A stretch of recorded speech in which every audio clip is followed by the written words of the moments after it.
একদিকে ব্ল্যাক ম্যাজিকের প্রভাব, অন্যদিকে ভয়ঙ্কর রহস্যের জাল। একই দিনে দেশের সিনেপ্লেক্সে মুক্তি পেয়েছে দুই হরর সিনেমা। গভীর রাতে বাড়ি থেকে বেরিয়ে নিখোঁজ একই ক্লাসের ১৭ জন শিশু।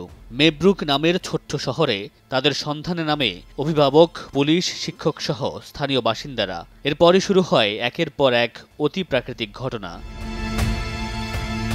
রহস্যে ঘেরা গল্পের সিনেমা ওয়েপন্স। জ্যাক ক্রেগার পরিচালিত হরর থ্রিলার এই সিনেমায় অভিনয় করেছেন জশ ব্রুলিন, জুলিয়া গার্নার সহ অনেকেই। অন্যদিকে স্ত্রীর অনুরোধে বৃদ্ধ মাকে বৃদ্ধাশ্রমে রেখে আসেন এক সন্তান। এরপরই নষ্ট হয় ঘরের ভারসাম্য। শুরু হয় শান্ত পরিবেশে অদ্ভুত শব্দ, ছায়া এবং রহস্যময় ঘটনা। এই নিয়ে তুর্কি ভাষার সুপারন্যাচারাল হরর সিনেমা সিকিন ৮। গেল বছর সিকিন ৭ মুক্তির পর তুমুল সাড়া ফেলে দর্শক মহলে।